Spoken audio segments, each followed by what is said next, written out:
Kali ini adalah kisah tentang Pak Mahmud, seorang supir angkot yang baru-baru ini menceritakan kejadian horor yang baru saja ia alami ketika sedang bekerja.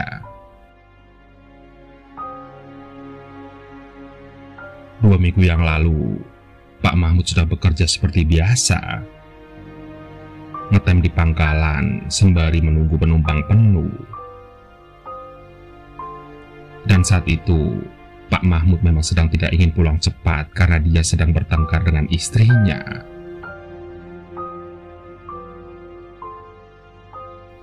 Dan ketika melewati jalan raya, terlihat segerombolan orang yang kira-kira berjumlah 7 orang sedang berdiri di tepi jalan. Dan mereka menyetop angkot Pak Mahmud.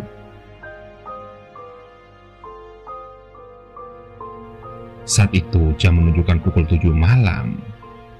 Diiringi oleh rintik hujan dan kilat yang menyambar-nyambar.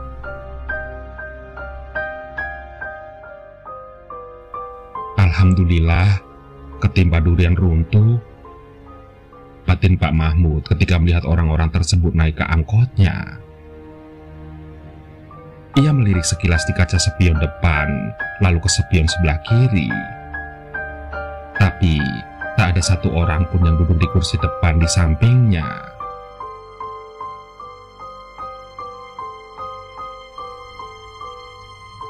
Sedikit informasi, jalan yang dilewati Pak Mahmud adalah jalan yang biasa dilalui oleh pekerja pabrik karet.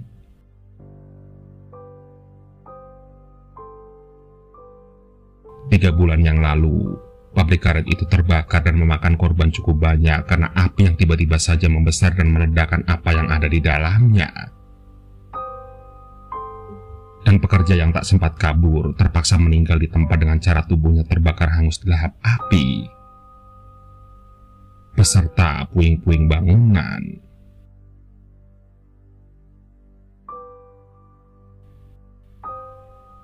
Konon katanya setiap malam di pabrik itu terdengar suara jeritan orang-orang minta tolong. Padahal di malam hari, pabrik tidak pernah beroperasi dan hanya menyisakan beberapa karyawan yang bekerja di kantor dan security yang berjaga malam.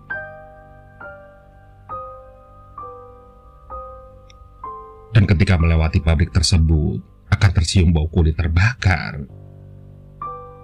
Bahkan, pernah ada tukang ojek yang melintas ketika selesai mengantarkan penumpangnya. Saat itu, motornya tiba-tiba saja mogok. Dan ketika sudah menyala kembali, motornya tiba-tiba saja terasa berat.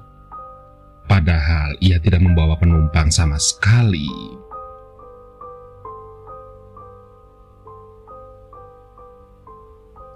Dan ketika melintas di pangkalan ojek, banyak teman seprofesinya mengatakan bahwa tukang ojek tersebut membonceng sosok pocong.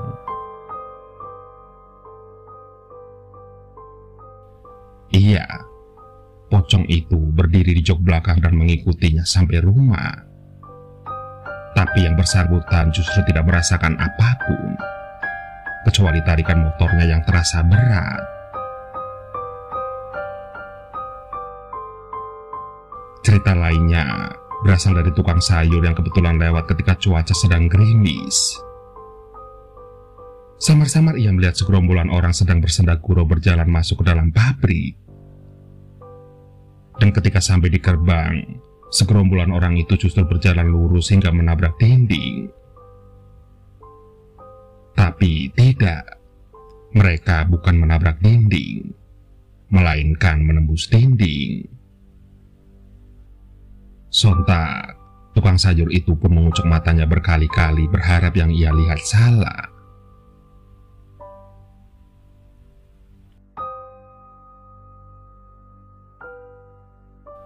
Kembali lagi pada Pak Mahmud.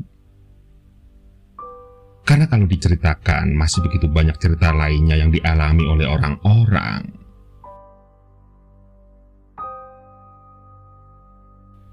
Waktu itu, Pak Mahmud kebetulan lewat jalan raya yang melintasi pabrik karet. Di sana terlihat beberapa orang yang sedang berdiri seperti menunggu jemputan. Iseng, Pak Mahmud berhenti karena ada yang melambaikan tangan ketika ia menongolkan kepala untuk menanyakan mau kemana. Dan salah satu orang tersebut menjawab ingin pulang. Dan apa bisa naik angkot jurusan Pak Mahmud karena jurusannya berbeda?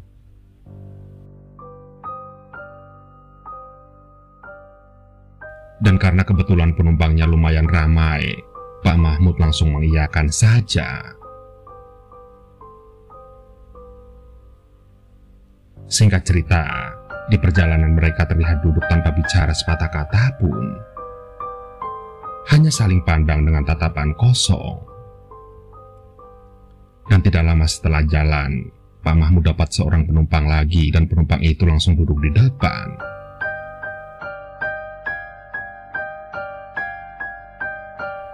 "Tumben jurusannya berbeda, Pak?" tanya penumpang yang baru saja naik. "Iya nih, kebetulan lagi ada penumpang yang minta diantar. Lumayanlah buat tambahan," jawab Pak Mahmud cengengesan. Sontak, penumpang yang duduk di depan tadi langsung menoleh ke belakang dan langsung mengangguk. "Sudah lama jadi supir angkot, Pak?" tanya penumpang yang mengenalkan dirinya sebagai Ilyas. "Sudah 10 tahun, Nak," Pak Mahmud menjawab pertanyaan Ilyas tanpa menoleh dan masih fokus pada jalanan yang lengang namun sedikit sulit diterjang karena hujan yang begitu deras.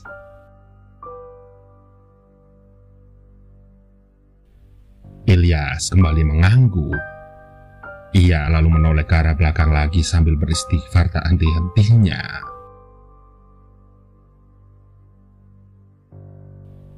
"Pak, maaf ya, saya turun di halte depan saja," tunjuk Ilyas ketika hujan mulai mereda dan hanya menyisakan rintik-rintik.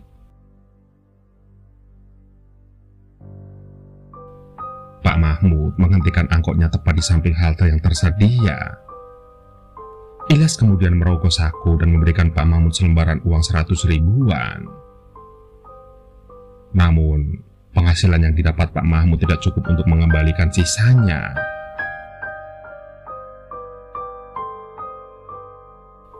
"Sisanya buat Bapak saja," ucap Ilyas ramah.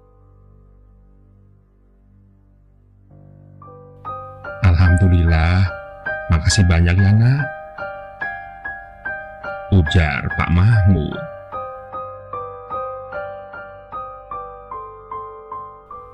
"Pak, saya minta Bapak sepanjang jalan kalau bisa berzikir ya, dan tolong hati-hati, Pak." Pak Mahmud sedikit heran dengan ucapan Ilyas. Ia hanya mengangguk paham dan minta anak muda itu pergi menjauh menerpa rintiknya hujan.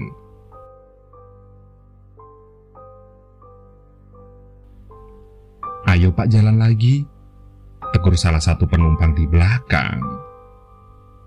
Pak Mahmud tersentak. Ia lupa bahwa dirinya sedang mengangkut penumpang lain di kursi belakang. Karena mereka hanya diam dan terdengar sunyi, Pak Mahmud jadi lupa.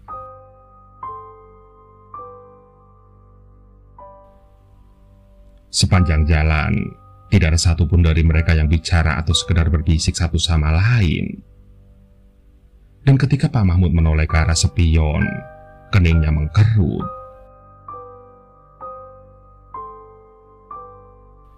"Loh, tadi kan ada 7 penumpang.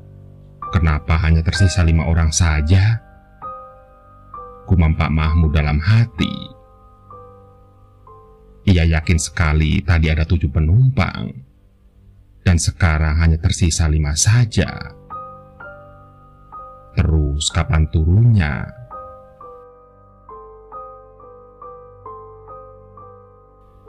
Tidak lama kemudian, salah satu dari mereka bersuara, "Kiri, Pak." Pak Mahmud langsung menepikan angkotnya.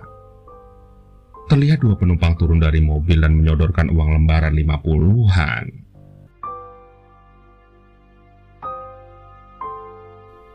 "Sisanya untuk 2 teman saya yang turun tadi," ucapnya kemudian.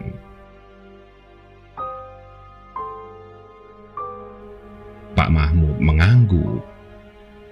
Apa mungkin dua orang tadi turun bersamaan dengan Ilyas yang turun di halte? Tapi tadi ia tidak melihat siapapun di halte selain Ilyas.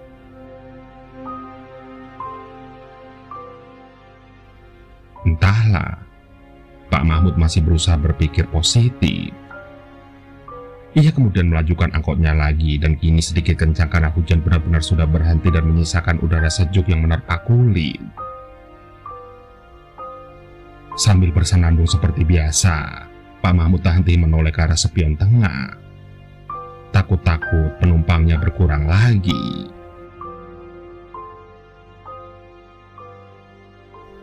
Dan benar saja, penumpang di angkot hanya tersisa satu orang saja. Lantas, kemana dua penumpang lainnya?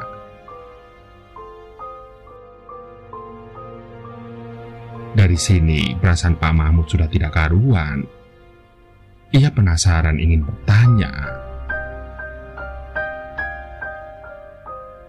Maaf mbak, tadi dua temannya kemana ya?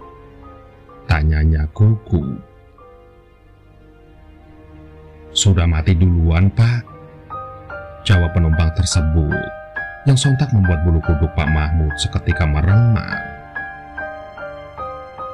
Dan ketika Pak Mahmud menoleh ke arah belakang, wajah penumpang tadi berubah menjadi hitam seperti bekas terbakar dan mengelupas. Tercium juga bau daging yang terbakar menyeruak di dalam angkot. Penumpang yang sisa satu orang tadi tiba-tiba saja penuh, dan semua penumpangnya seperti terbakar dengan wajah yang menyeramkan.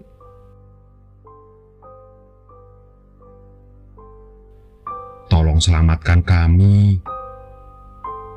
kata mereka sambil tertawa mengerikan.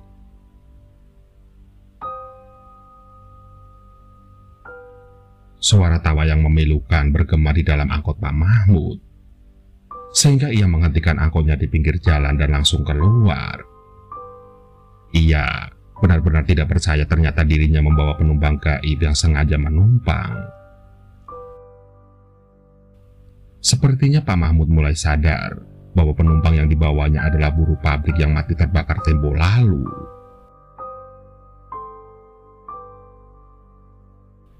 Bukannya takut, Pak Mahmud hanya berdiri di samping angkotnya dan menyulut rokok.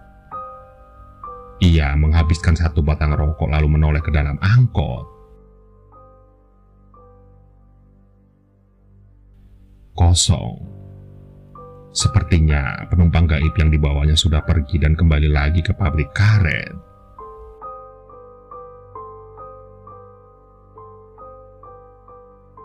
Akhirnya, Pak Mahmud lalu masuk dan segera menjalankan mesin angkot yang sudah tua itu.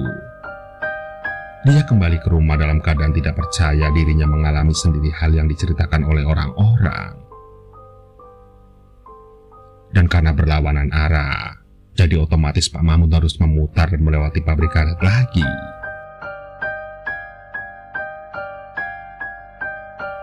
Dan ketika lewat, ia melihat segerombolan orang yang berdiri namun wajah mereka berbeda dengan penumpang yang ia bawa tadi.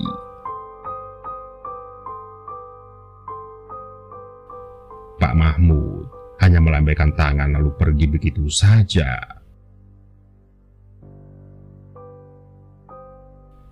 Itu adalah sedikit cerita dari Pak Mahmud dari sekian banyak cerita horor yang pernah ia alami selama menjadi supir angkot.